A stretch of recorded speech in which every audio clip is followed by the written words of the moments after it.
How do you talk to parents when they ask about starting their children in music lessons?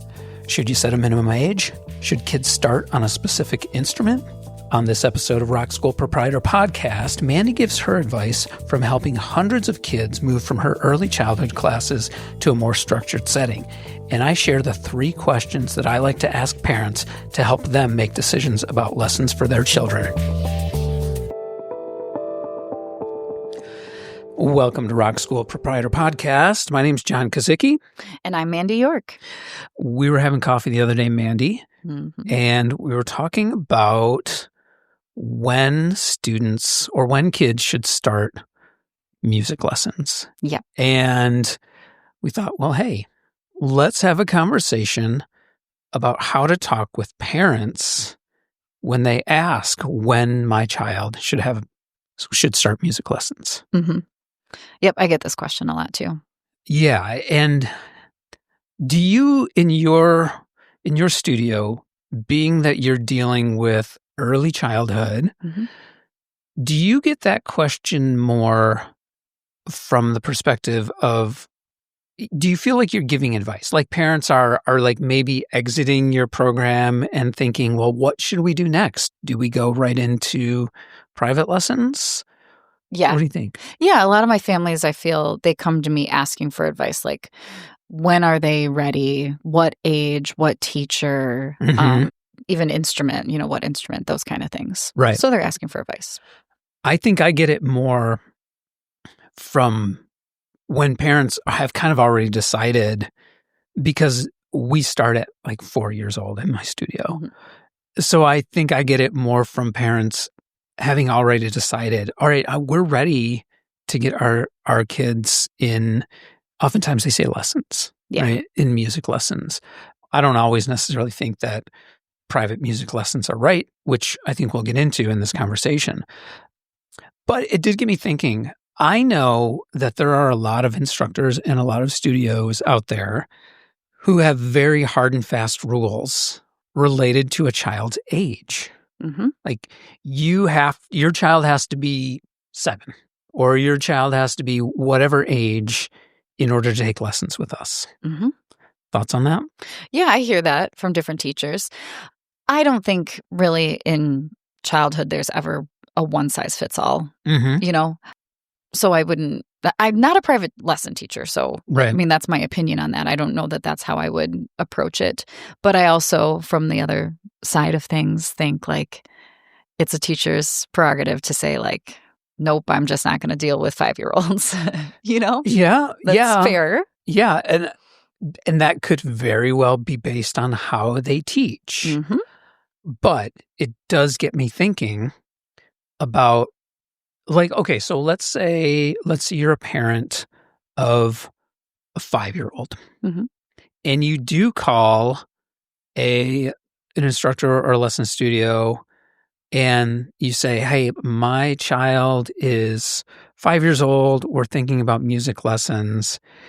And what the parent is told is, well, no, sorry, we only accept kids who are 7.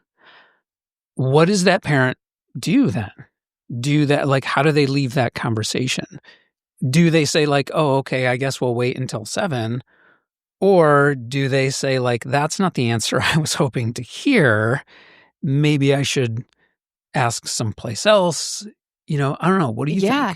Well, it depends on the parent. If they're not a musician, if they're not educated in these things, they might say, oh, okay, I didn't realize like kids don't take lessons until they're 7. They don't know that, well, maybe there are other people out there that will work with your child. So yeah, I kind of see that as my job in this early childhood realm to say like, this would be a good path for your child. This would be a good path for your child. Here are some of my thoughts and philosophies on how this works, so that when they do go out there, they know what to look for. Let's flip it around. Let's say a similar situation, but you've got these hard and fast rules about age, and maybe someone calls and says like, hey, my kid is 6 years old. Or what did I say? Did I say 7? I don't remember what the age range you said that the hard and fast was. Yeah, 7. Okay. So what if someone says, hey, my child is 7, we are interested in starting lessons. And they're like, okay, sure. What days and times are going to work for you? And then you get that kid in lessons and you realize this kid is a young 7 and developmentally, maybe this isn't the right scenario for them.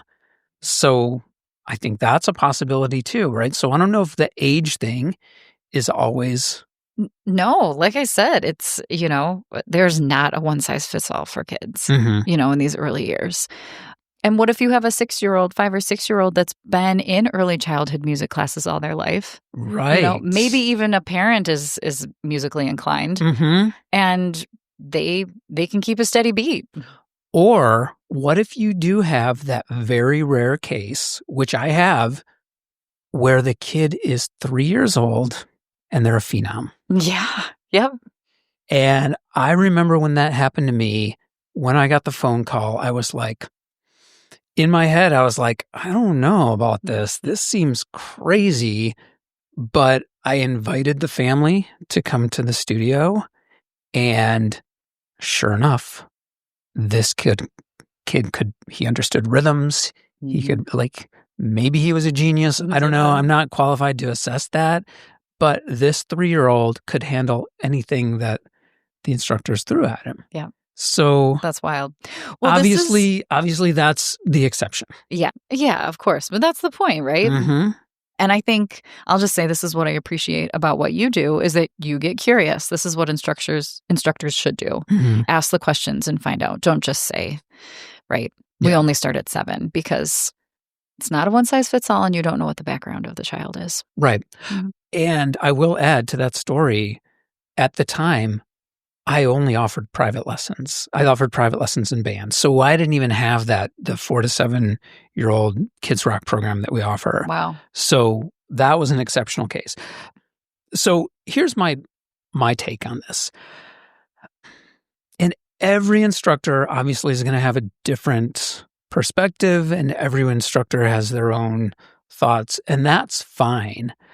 What I'm really advocating for, though, is to be curious with those parents in those situations and ask questions. And I have 3 questions that I recommend asking, and I do ask in these situations, so that when you are faced with this question from parents, you're not just basing it on this arbitrary thing related to how long the kid has been alive, right? But you're coming at it from a perspective of you do want to help the parent, regardless of if that means this child is going to become a student of yours in your studio, or maybe the parents decide maybe we should wait a little bit, or whatever the case may be. I think if we come from that place of wanting to help and be a guide for the parents, that's always going to leave them with a feeling of a positive feeling about us as the studio owners, as the providers, because we're trying to help them regardless. Yes. Yep. Yeah. And that word will spread. That's a good thing for you. Yes. And they'll remember that. Right? Totally.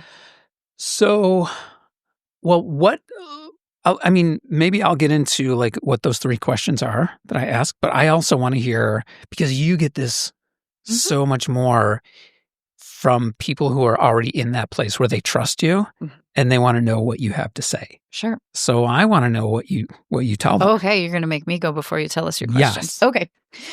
Yeah. Well, I start them off as babies and they're with me through age 5. Well, that's the age range of my classes, right? More and more kids are getting into pre-K and JK, than ever before. I really think we're putting kids in schools earlier. So I think over the last 10, 20 years, the average age of these early childhood classes has gone down a little bit. We don't have as many 5-year-olds in class. But anyway, they'll be with me for a couple years and then they'll say, okay, do you know any piano instructors? We want to get, Sally in piano lessons. Yeah. And I've not taught piano lessons. I'm a singer, but I do immediately kind of get curious and think it's a little young to be taking piano lessons, maybe before 5. Do you think they're saying that or they're asking that because they just assume that's what they're supposed to do? Yes. Yep. Okay. Yes. A lot of times I do. That's the feeling that I get. And so the questions have to be asked. One thing I will often ask is like, oh, okay, do you play at home? Or do you have a piano and do you play piano? Yeah. Because maybe that's where this is coming from. And I can see if you have, if you're playing at home, you can support a younger child at home. Yeah. Better than if you maybe don't even have a piano, but I'm going to get my child in piano lessons and then get a keyboard. Like, right. If you're already established and you want to start doing this with your child, maybe that's one thing. It is kind of tricky because it's not that I'm wanting to keep the clients in my studio, like keep their business, but I really do truly believe that at 2 or 3 years old, Sally's not done playing with music yet. Yeah. Like you said, maybe there's a rare case and there's certain circumstances where lessons will be a good fit, but she's not done playing with music yet. And that's most of the time what I'm trying to convey to my parents is that I have noticed her steady beat. Like she's being more consistent during the hello song and tapping that steady beat. I'll point these things out to the parents, or she's singing the tonic note at the ends of the phrases. This is really cool. Those are some things maybe parents don't know. They're not picking up on all those little musical behaviors that the teacher sees.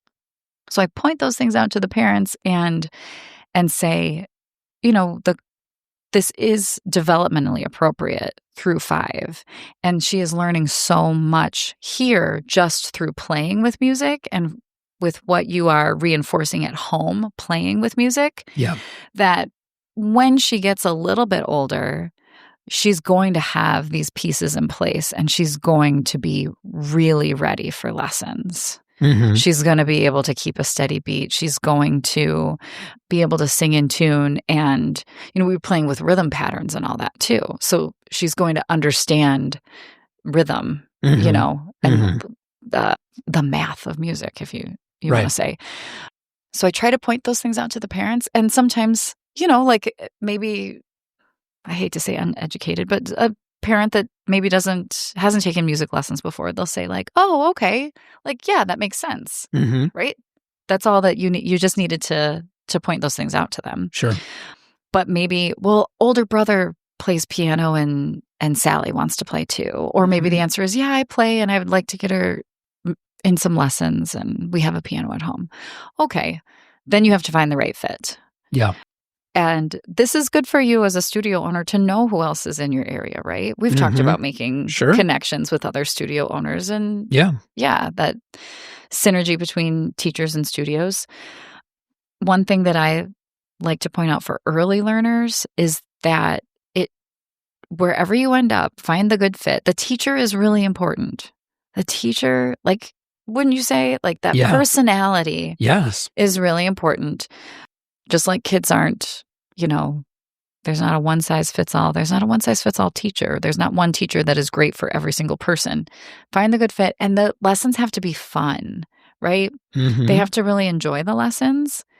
They don't have to practice every day. Yeah. Right? We talked about this. They don't have to go home and practice every day. But if they are enjoying it, and even if they're just sitting at the piano, I'm using piano lessons. So if they bring home their method book, they love their lesson, they bring home their method book, but then they're just sitting at the piano and noodling around. Cool.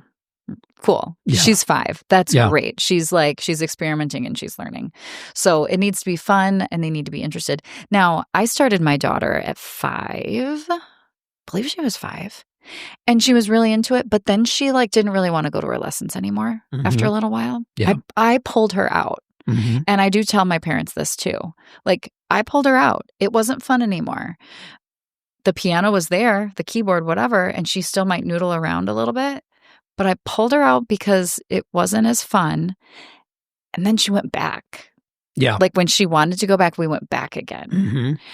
I don't know how popular that opinion is. I don't know, but that was my I'm a big fan of philosophy. that because I think forcing it, you run the risk of the child being turned off by it even more. and like closing that door so they don't want to go back, because now they have, not only was it a negative experience and they wanted to stop, but then they were forced to do this thing that they didn't want to do in the first place. You know, do you think parents sometimes maybe have this self-imposed belief that there's this window of opportunity for their child to learn how to read music or learn how to play this instrument, and boy, we got to make sure we're doing it or else that door is going to close. Yeah. Right? And so we got to get them in private lessons. Yeah. Oh boy, we could get deep here, I think. Right. Like, I think culturally it's kind of that way with a lot of things. Yeah. I mean, you've got kids like trying out for several sports clubs in elementary school, right? You know, I think we do that in many areas. So I would agree with you. And I think I kind of feel like my job is to say, no, this is good. This is what you're doing is appropriate and helpful. Yeah. Like, they are learning so much playing with music. Right. They don't realize how much is getting in there. And, you know, a 10-year-old is still in that early spot where they're able to learn things so quickly. Yeah. Right? It's not like a 20, 30-year-old trying to pick up an instrument and learning something, right. 40-year-old, right? I'm going to draw, at the risk of opening up a can of worms, because I don't think this is a perfect comparison, but I am going to draw a comparison to language learning and the developmental window that my understanding is it's from roughly about like 12 months to like 12, 13, puberty age, right? Where do they call it the neuroplasticity of the brain is that's when people are most likely to pick up language. Yeah. Right. And that's like when they will develop those language skills. And in an instance where someone is not exposed to any sort of verbal or written communication in that window, well, if they get beyond that, then they will never speak or they will never communicate, right?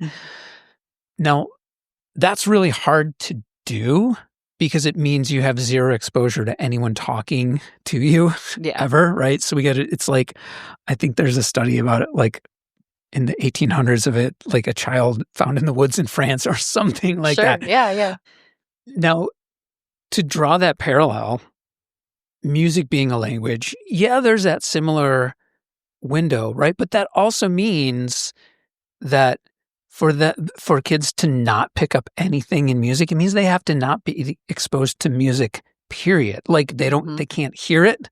Yeah. They, can't be exposed to any sort of consistent rhythms that they might hear from like a train going by, or you know what I mean? Yeah. So I think there's something to be said for that. I forget where I was going with this. Yeah, I mean, it's happening. Even just listening to music, like learning about music, that's all exposure, and that all builds that basis for ultimately communicating with music. If you learn how to use these tools, which are like piano and guitar and like recorder or whatever. Yeah. Yep, I totally agree. And that's what I try to emphasize to my parents. Like, keep doing what you're doing. We don't need to rush this. Yeah. Because what you're doing is music learning. Right. It's just informal. Right. Because it doesn't mean that after 12 years old or after they hit puberty, it's done. Yeah. Right. What that means is that their brains are much more developed now, and now they can study it at like a higher level. Yes. Now they can understand it at a level where they can put the pieces together and then build on that. Yeah, it's amazing. I'll just touch quickly because on a couple other things about starting lessons really early, just, I don't know, from my world, right? There's, there are physical limitations to some instruments, because I've had some parents that have asked about, guitar or even wind instruments. And I said, yeah, that's not something we start that early. Their hands are too small, for this. Yeah. Or even with my specialty, private music or voice lessons, I don't like to start elementary kids because their voices are still developing. Sure. Yeah. So there's something to that. The Suzuki method, we have violin string instruments. Those can be sized. They make half size, quarter size. So that's a good instrument if your child is interested in that. My daughter played ukulele, little fingers. That's a great way to start. And piano is okay. They're not going to be learning music with chords that their little fingers can't reach yet, right? They're starting small. That's great. But those parents that ask about like wind instruments and things, like, nope, there is a reason we wait on those. Yeah. They don't have the strength, the dexterity, their hands are not big enough, or the lung capacity to do those things yet. Sure. Don't rush. Just play with the music. You'll get there. Yes. Okay, all of those things I think are things that generally will come up in the questions that I ask in these exploratory questions. So, sorry. Oh, yeah. We're going back to your question. So this is when someone calls you and asks, we're ready for lessons. Right. Let's say I get a phone call and it is a parent who says, hey, yeah, I don't know, I'm just going to say 6. Okay. I'm going to say 6 years old. And they say, my child's 6. We're thinking about getting them into private music lessons. And that's the private lessons is not what I would recommend for that 6-year-old. But I don't immediately say like, oh no, we don't do that. We don't do that, right? Because I know that's not me helping. Right. So I start a conversation. I have these 3 questions that I'm going to ask in hopes of getting the information that I need to get from the parent to then make a recommendation. And usually it does lead to like my recommendation. But number 1, I will ask if they don't present the information, I'll ask what age is your child?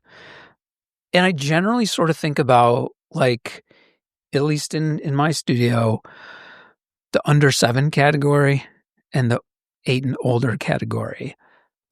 I tend to feel like 7 and under, in most instances, now we have talked about those exceptions, in most instances, I'm not a big fan of private lessons for those kids.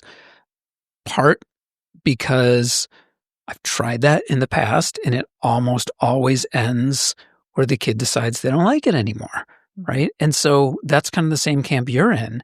It's okay to play with music, right? And I feel like that gets lost oftentimes in private lessons. Now, more power to those private lesson students who embrace that and they make that part of their lessons with that age group. But I just do feel like more often than not, the kids view it as kind of like going to school, right? So I will ask what age, because then we can kind of have a conversation about like what the expectations are. Now, if the kids are 8 and older, generally speaking, I'll think like, yeah, this could work. But I still will ask the other questions to figure out how I can help these people. So second question I will ask is, what instrument are you thinking? We teach at my studio, we teach guitar, bass, drums, piano, and voice, in addition to our band programs, which we kind of work slightly differently. Guitar is the hardest. It is the hardest, right? You have to use 2 hands to make it work, unlike piano, where you can be in lessons on piano for years and just play right-handed, right? So I think that's an important question to ask. What instrument are you thinking? If we're talking about a 6-year-old and the parents are like, yeah, guitar, well, then we got to talk about fine motor skills. Are they coordinated enough to be able to handle playing a guitar, right? What are the expectations there? Are they thinking drums might be a better choice because more gross motor skills, but then also, are they a coordinated kid? Are they good with patterns and rhythms? So I think there's a lot to unpackage there. One, I guess, like a little red flag that I look for is if parents say something like, well, he really wants to play the guitar. And again, if we're talking about a 6-year-old, Okay. right? Yeah. Why does he want to play guitar? Oh, I don't know. He saw his uncle play the guitar. He thinks it's really cool. Mm-hmm. Okay. How old is the uncle? Yeah. When did the uncle start to play guitar? Yeah. I think it's great, but is a 6-year-old making a decision about what instrument to play because they understand what is involved in playing that instrument? Or are they making that decision because like, oh, I saw a red guitar once and I think the color red is great. Yes. Right. Yep. Mm-hmm. So it's worth having these discussions, like why that instrument, right? Because if there's a reason why, then we've got to understand like if that reason aligns with what could happen in lessons. Or another popular one I've heard is, yeah, I'm looking for piano lessons for my kid. Someone told me they should just start on piano and then they could do a different instrument later, right? Have you heard that one? Oh, yeah, sure. Okay, so let's say the kid's 10, right? Yeah. Kid is dead focused on playing guitar. I want to play, oh no, so let's do drums. Let's do drums. Kid's dead focused on playing drums, wants to play the drums, has a natural sense of rhythm. Parent says, yeah, but I was told that piano is the best one to start with. Oh, yeah. Can you imagine being a 10-year-old, all you want to do is play the drums, and your parents are like, well, someone told me that you should start on piano first. That poor piano teacher. Right? Yeah. Poor piano teacher, poor students, ultimately poor parents, because they're in a situation where like, I don't know, we thought we were doing the right thing, putting them in piano lessons because someone told me that. Yeah. And kid doesn't want to play piano, kid wants to play drums. Piano instructor doesn't want to teach the kid that wants to play drums. It's just like the worst fit, right? Mm-hmm. So yeah, that's question number 2. What instrument? Again, all leads to a discussion. Yeah. To sort of unpackage this and be the guide and help parents. Now, last one, a little bit harder to answer usually, but what are your goals or expectations in the first 6 to 12 months for the kid? Again, I think this is telling. Sometimes you get parents who are like, oh, well, I want them to be able to read music. Okay. At what level? Right? What is that expectation that they're reading music? I want them to be able to play 3 songs. Okay, maybe. Okay. What songs? Again, there's a lot to unpackage. But I think by asking the questions, you're gathering information, and then you're able to make an informed recommendation that has nothing to do with age, but it's really getting to know the child and what they like about music and what the parents want to see. Yeah. The outcome. Yeah. That's really interesting, the responses you get about expectations. I think that's cool.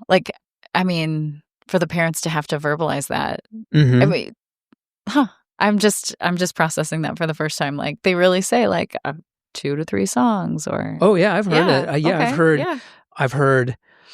How long will it take before they can play a song? Yeah. Okay. No idea. Right? Yeah. It's like an impossible question to answer. Yeah. Okay. Well, I think that's really cool. That's a good conversation starter. And to get those expectations more aligned with reality. Mm-hmm. Yeah. Yeah. And I will say that with all of these, I do go into it genuinely feeling like I want to help them find what is right for their kid. Yeah. At whatever stage they're in, right? Whether that's with me or whether that's with someone else, I'm all about trying to help. Mm-hmm. And I just, in the spirit of parent education. I know you're big on it. I'm big on it. Parents often just don't know what to ask. Yeah. Right? Or they're just like, this lesson place is the closest to my house. Maybe I can get a lesson time on Thursday at 5:30 because my other kid has soccer at the field right down the street at the same time, or whatever those arbitrary, reasons are.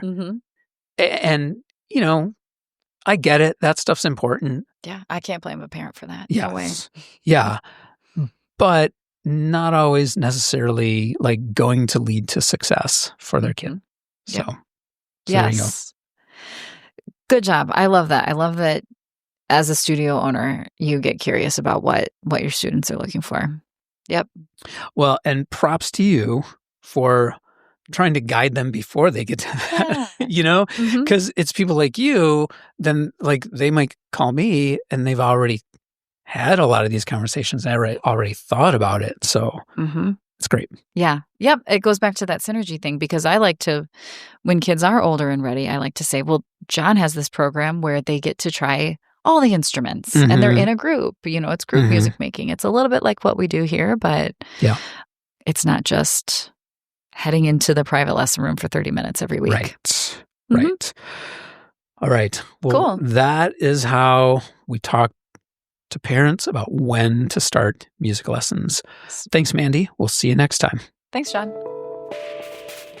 If you have topic suggestions or questions, please contact us at info@rockschoolproprietor.com. We'd love to hear from you and consider suggestions for the show. We've put together some free resources for teachers and studio owners over at rockschoolproprietor.com, and we've got a private Facebook group, Performance-Based Music Programs and Rock Schools. Please join us over there. On social, I'm at rock.school.proprietor on Instagram and John Kozicki on both LinkedIn and Blue Sky. Your ratings and reviews on Apple Podcasts and Spotify are always appreciated. If you enjoyed the show and gained insight from our conversation, then we count that as a win. All we ask in return is that you pay it forward, and please share the show with someone you think needs to hear it.